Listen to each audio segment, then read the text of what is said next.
tendo em conta não somente as mulheres grandes e famosas do passado ou nossas contemporâneas, mas também as mulheres simples que exprimem o seu talento feminino com o serviço aos outros, na normalidade do cotidiano. De fato, é no doar-se aos outros na vida de cada dia que a mulher encontra a profunda vocação da própria vida. É assim que nós iniciamos o Mulheres de Fé podcast com essa carta do nosso querido e saudoso Papa São João Paulo II às mulheres, porque hoje queremos falar um pouquinho, adentrar nessa vocação da mulher, nesse significado, nesse ser da mulher no mundo. Mas antes quero acolher com imenso carinho a cada um de vós, né? Temos homens e mulheres aqui na nossa Assembleia nos acompanhar, mas acolhemos com imenso carinho a todos, principalmente o nosso público alvo, as mulheres. Seja bem-vindo, você que nos acompanha através da rádio, TV, internet, no YouTube, que depois você pode encontrar também o nosso programa Mulheres de Fé Podcast. Nós estamos aqui hoje com uma convidada muito especial e queremos acolher assim com muito carinho e convidá-la a permanecer conosco aqui no Mulher de Fé podcast nesse dia de hoje com a minha querida companheira Vânia Oliveira. Olá, bem-vinda. Obrigada, Gi. Uma alegria estarmos juntos nesse momento tão gostoso que é o Mulheres de Fé podcast, sempre com convidados excepcionais, mulheres queridas que vêm aqui partilhar temas importantes para a nossa formação. Nós somos um ser em crescimento constantemente. Então, nós queremos melhorar e ser melhores como mulheres. E a convidada de hoje vai fazer um caminho conosco sobre o papel da mulher na sociedade. Bem-vinda, Helena Castro, é a nossa querida convidada. Obrigada pelo convite. Um gosto recebê-la aqui, Helena.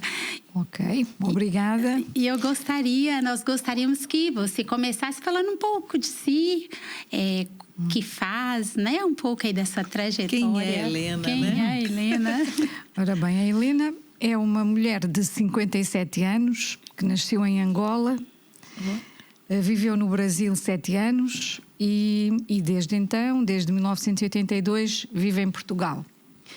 Nos meus últimos 24 anos na zona de Viseu, onde vivo e trabalho, nomeadamente na escola, sendo diretora neste momento, diretora do agrupamento de escolas de Sátão, já há 12 anos. Assim, em termos gerais, esta é a pessoa que eu neste momento sou.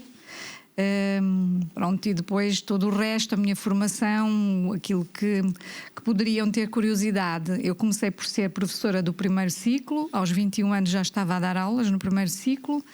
Trabalhei primeiro no ensino privado católico, depois de 4 anos passei para o ensino público. Durante 11 anos dei aulas no primeiro ciclo, entretanto fiz a licenciatura em Filosofia. E entre a licenciatura e o mestrado em Filosofia fui dando sempre aulas, portanto nunca tive dispensa para estudar, portanto foi sempre trabalhar e estudar.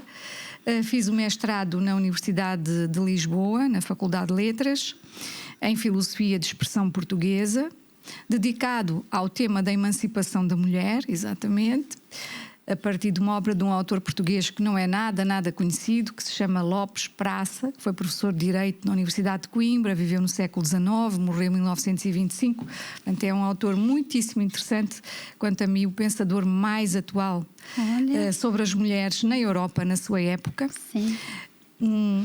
Infelizmente muito desconhecido, mas muito interessante, que me motivou a fazer a minha tese de mestrado. E depois, mais tarde, fiz o doutoramento em Ciências da Educação, já a viver em Viseu, na Universidade Católica do Porto.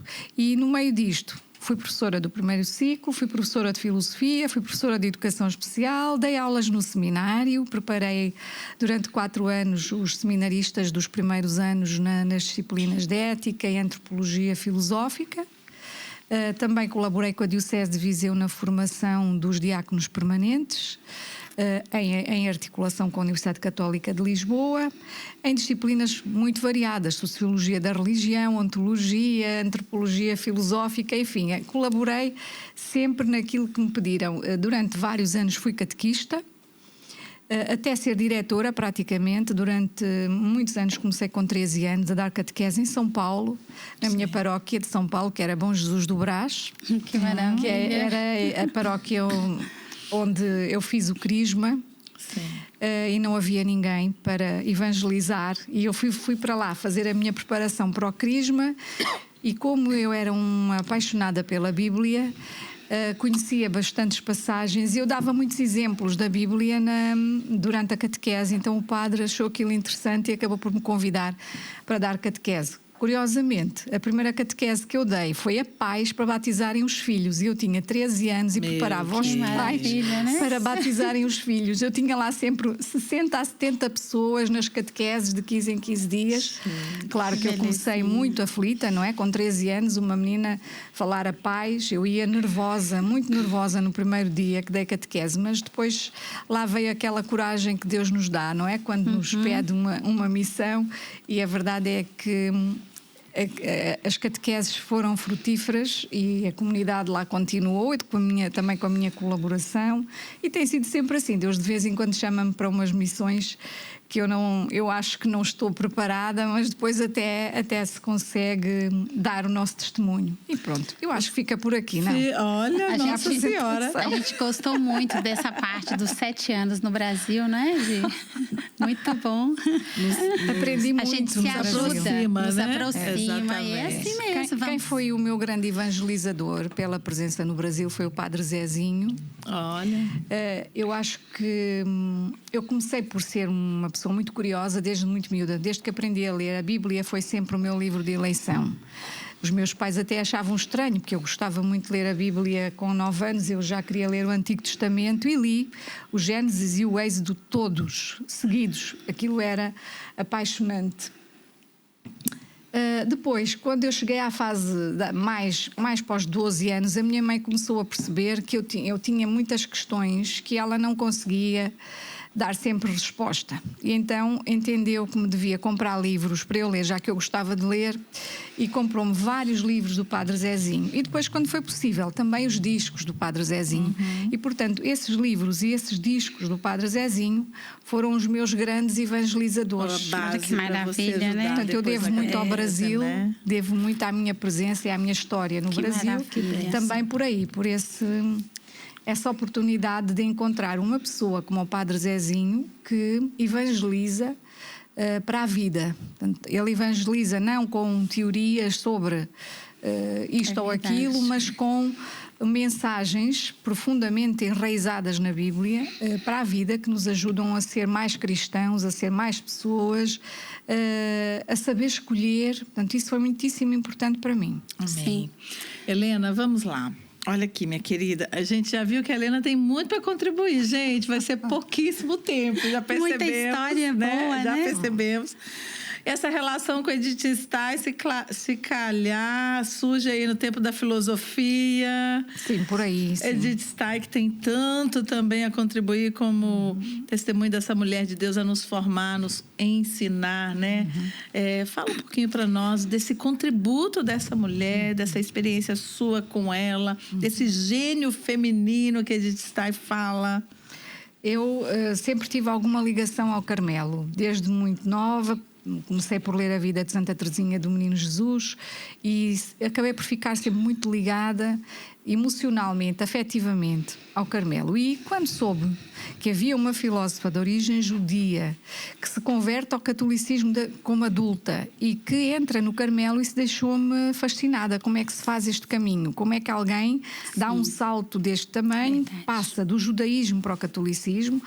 E depois venho a saber que ela teve ali uma fase até de agnosticismo, em que esteve ali assim um período, sobretudo a partir dos 14 anos, com muitas questões sobre Deus. E eu entusiasmei-me por conhecer essa personalidade feminina. E quanto mais leio, e posso-vos dizer que não leio tudo o que eu gostaria, mas quanto mais leio a biografia de Santa Teresa Benedita da Cruz, mais me apaixona conhecer uma mulher que no início do século XX tem uma visão tão aberta, tão moderna, tão avançada, que aliás influenciou o Papa João Paulo II, inclusive em muitas das suas perspectivas sobre a mulher.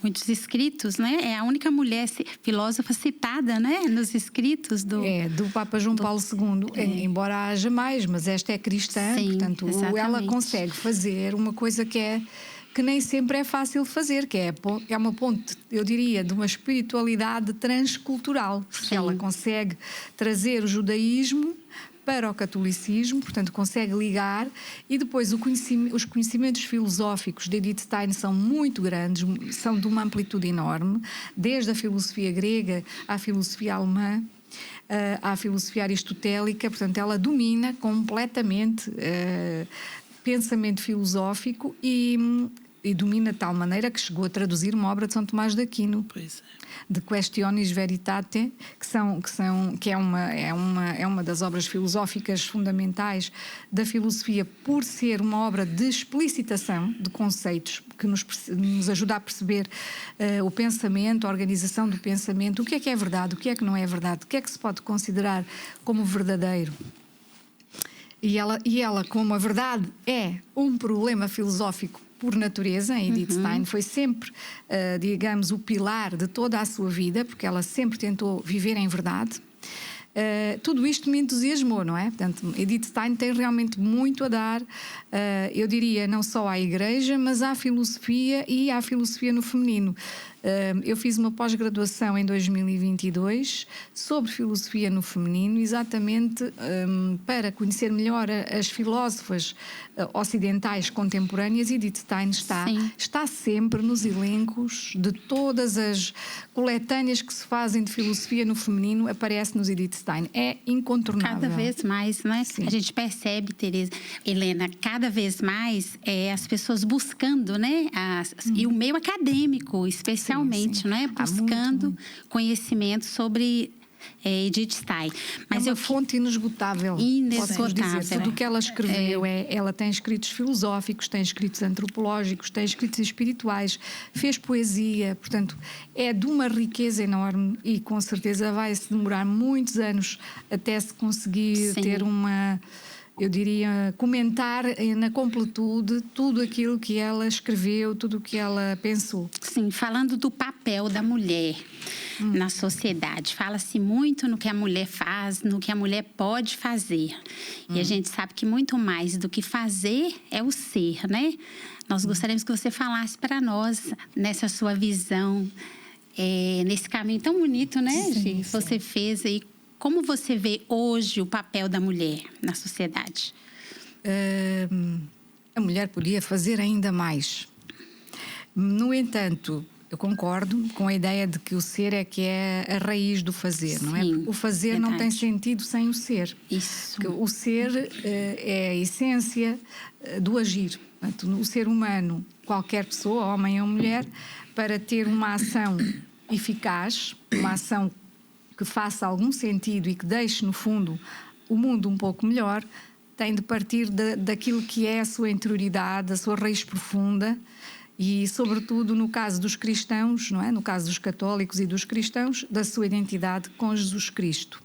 E enquanto isso não for trabalhado, qualquer ação que se faça não tem grande sentido. E Edith Stein também funcionava desta maneira. Curiosamente, a preocupação central de Edith Stein com o seu trabalho filosófico, que ela teve uma autorização especial para continuar a escrever, mesmo depois de fazer os votos no Carmelo. Porquê? Porque o pensamento dela era muitíssimo importante para informar a cultura daquilo que deviam ser as novas mudanças da sociedade. E, portanto, nenhuma mulher, nem nenhum homem pode visar uma transformação social que não comece por se transformar a si próprio por dentro. Já Santo Agostinho também dizia que a primeira mudança é sempre aquela que se faz dentro de nós, não é? Não podemos buscar fora de nós aquilo que não temos dentro de nós. Portanto, se queremos um mundo melhor, esse mundo tem de começar dentro de nós. A forma de o fazer, penso eu, de chegar a essa transformação, é conseguir identificar-se maximamente com Jesus Cristo. e com a missão de Jesus Cristo, porque Jesus Cristo foi o grande transformador. Jesus Cristo é de facto o nosso exemplo, não é, de vida, é o mistério que informa toda a nossa existência, é a razão vital que nos leva todos os dias a sair da cama de manhã e a fazer alguma coisa de bom junto das pessoas com quem convivemos. E, portanto, quando se fala da mulher e daquilo que ela pode fazer na sociedade, pode fazer muito se realmente tiver como base esta fonte que é o próprio Jesus Cristo. Bonito, Helena, né? Se calhar a Helena já dá para nós o segredo, porque como ela falou, a mulher pode fazer muitas coisas. Exatamente. Né? Mas de forma a não perder esse ser, de forma a não se perder no meio de tantas realidades. Ser mãe, ser esposa, ser profissional, né? Ser cristã. Como viver tudo isso sem perder, encontrando o equilíbrio, sem se perder, sem viver essa agitação interior, esse estresse da vida humana, que faz a gente até viver uma vida vazia, né, Helena, se a gente não tomar cuidado. Sim, pode-se correr o risco ao querer fazer muitas coisas, não é? Ao querer dar respostas a muitas solicitações. Pode-se correr aqui o risco de perder um bocadinho o pé, digamos, de perder o propósito daquilo que se faz e o propósito da nossa própria existência. Eu diria que se há segredos, eles provavelmente são diferentes de uma mulher para a outra, uma vez que as mulheres também têm vidas e experiências, algumas até de grande sofrimento, muito diferentes. No entanto, algumas ideias gerais que eu acho que, como cristã, me levam a ir retomando o equilíbrio quando ele de vez em quando está ali no risco de se perder. Todos nós atravessamos situações destas. Eu começo por dizer que é muito importante a oração. É essencial. Exato. Ter um momento de oração diário. Se a pessoa não conseguir rezar de manhã e à noite porque tem uma vida agitada e chega ao fim do dia, às vezes até já nem consegue fazer uma oração verbal, pode sempre fazer uma oração interior. Depois haver um momento de oração diário, de gratidão matinal, acho que é muito importante. Nem que a pessoa tenha que se levantar 5 ou 10 minutos mais cedo. O rezar de manhã é logo, permite-nos, é como se estivéssemos a abrir a porta de casa. Eu diria, estamos a abrir a porta da nossa vida, porque é a porta que nos conecta com Deus e com os outros e connosco. Portanto, a oração é uma força que se ganha de energia, eu diria, espiritual e mental, que nos permite enfrentar o dia a dia sabendo ao que vamos e sabendo para o que vamos, não é? Para onde caminhamos, não perdendo o foco em Jesus, que é para lá, é para Ele que nós caminhamos. E depois há duas ou três coisas que me parecem básicas para manter o equilíbrio. É ter tempo para não fazer nada. Olha, encontrar algum tempo para relaxar, para desligar, desligar das preocupações. Não é que elas deixem de existir, mas elas vão continuar. E nós precisamos de vez em quando de retomar energia. Claro que este não fazer nada pode ser simplesmente contemplar uma paisagem, ouvir uma música, ouvir uma oração que alguém fez, ou simplesmente parar, não é? Parar. E depois há outras coisas, há o caminhar, há o fazer algum exercício físico que é importante para que o corpo também se mantenha com saúde, porque nestas várias sugestões que eu estou aqui a dar, que são muito simples, nós vamos tentando manter um equilíbrio entre a intensidade da ação, o propósito da ação e também o respeito por nós. Não é? Porque as mulheres têm que se respeitar a si mesmas. Às vezes, com esta multiplicidade de atividades, né? etc., muitas vezes as mulheres começam por não se respeitar a si próprias. E depois têm um problema, acho eu, que não é muito positivo, que é a tentativa de controlar tudo à sua volta. Olha, esta Mulher Maravilha. Exatamente. Esta coisa do controle é terrível, porque um dia a pessoa fica doente e dá conta, como já me aconteceu a mim, de repente a gente percebe, não, nós não temos nada sobre o nosso controle. A vida vai continuar a correr. Sim. E, portanto, o que é realmente essencial? E o essencial é nisso que é preciso focar-nos, não é? É verdade. Olha, enervar-se-iam menos as pessoas se focassem no essencial, teriam mais tempo umas para as outras, não é? Teriam tempo para se encontrar com a família, com os amigos, consigo próprias, para rezar. Portanto, há aqui, eu acho que, sobretudo, para ser feliz ou para nos sentirmos bem, precisamos de procurar o essencial, entrar aquilo que Santa Teresa d'Ávila falava do espaço interior, não é? Do nosso coração. Verdade, o castelo, não é? E encontrar aí um lugar de repouso que nos permite enfrentar tudo com a mesma paz e com a mesma esperança de que não está tudo nas nossas mãos, vamos fazer o possível e Deus vai fazer o impossível. Olha, que bom, sim, viu? Muito bom. Muito bom, né? E você falava da questão da atividade física, como que é importante para nós, não é, ter esse momento. Foi uma das dicas boas que você deu aí. Mas a gente sabe que hoje tem um problema, não sei se podemos chamar de problema, né? É a valorização excessiva da estética, do corpo, não é? E às vezes nós podemos correr o risco de nos perder nisso aí, colocar como centro, né? O objetivo, ter um corpo perfeito. Como é que a gente faz para não cair nisso, Helena? Eu posso dizer que é um problema, efetivamente. É um problema, não é? E até mais hoje, grave, até mais grave do que poderá parecer à primeira vista. Se olharmos só para as questões da estética, se não olharmos para nenhuma outra questão ainda mais polémica, que são as questões, por exemplo, das intervenções de alteração, de redesign, por exemplo, sexual, que isso então dava pano para mangas para nós conversarmos aqui, mas exigiria se calhar também um especialista dessa área, da área da saúde e da área da saúde mental, inclusive. Mas se olharmos só para as questões da estética, a luta das pessoas pela eterna juventude não é de agora, não é?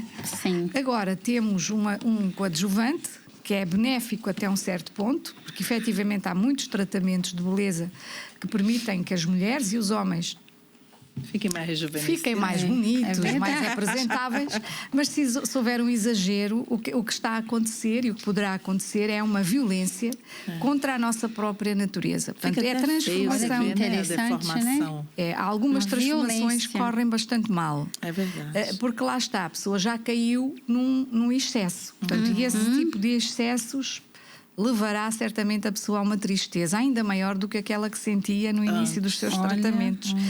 Porque normalmente estas coisas estão associadas a depressões, a problemas de autoestima, problemas de autoimagem, que a pessoa quer mudar, quer transformar, mas quer transformar a partir de fora, quando muitas vezes a grande transformação, como eu dizia há pouco, começa dentro de nós, porque a felicidade vê-se nos olhos.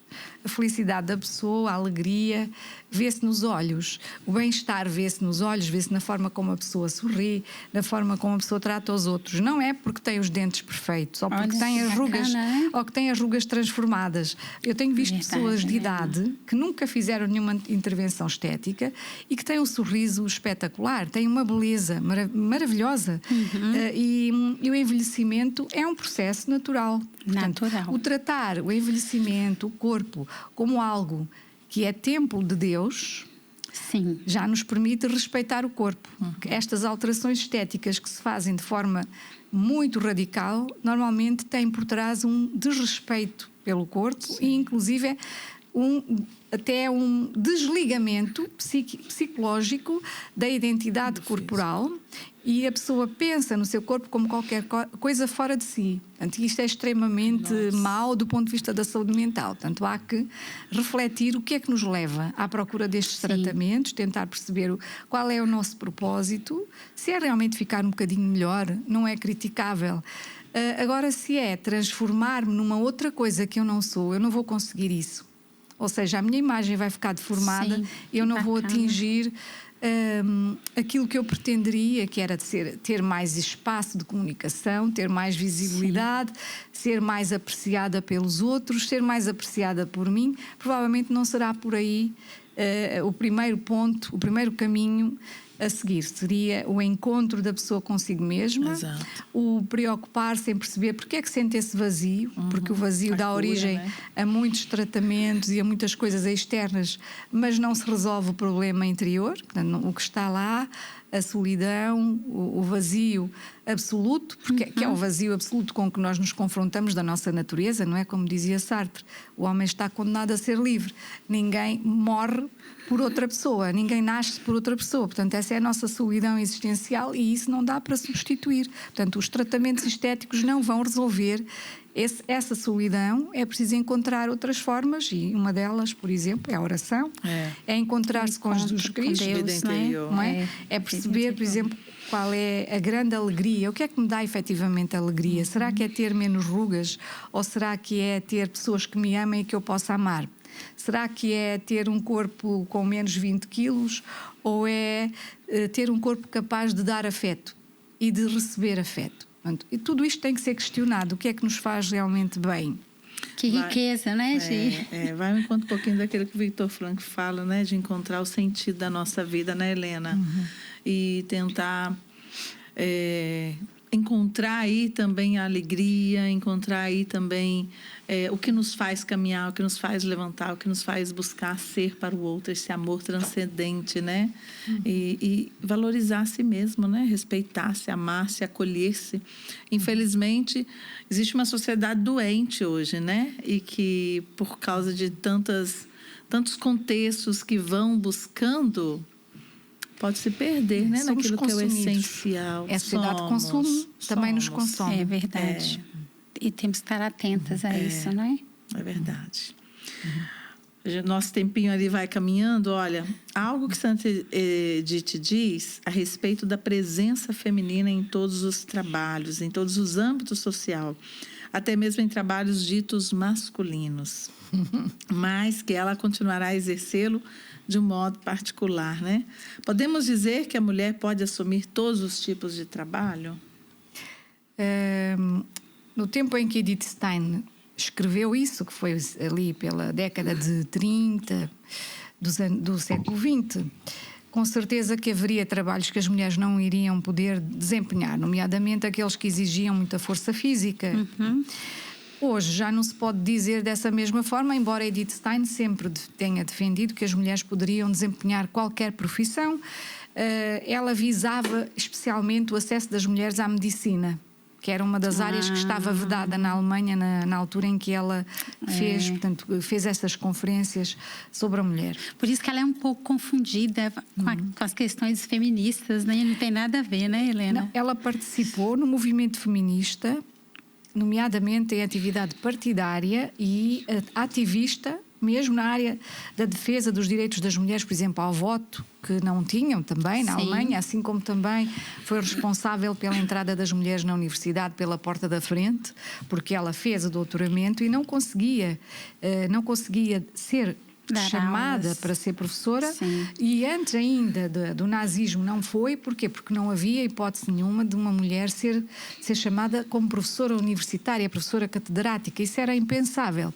E quando cai, portanto, a monarquia e começa a República, em 1918, Edith Stein escreve uma carta ao ministro da Cultura alemão que vai abrir pela primeira vez as portas à entrada das mulheres nas universidades alemãs. Portanto, Edith Stein teve aqui um papel político, claro, sobre a questão da igualdade de oportunidades no trabalho para as mulheres. Portanto, hoje já não temos essa problemática tão acentuada porque, vamos lá ver, quase todas as atividades que exigem força física estão a ser substituídas por máquinas. Por exemplo, basta dar um exemplo simples. Num armazém moderno hoje, já nenhum homem transporta caixas daqui para ali. Portanto, são as máquinas que transportam as caixas, são elevadores que levam as caixas para o andar de cima ou para o outro, numa estante, num armazém. Portanto, hoje já não há praticamente nenhuma tarefa muito pesada, porque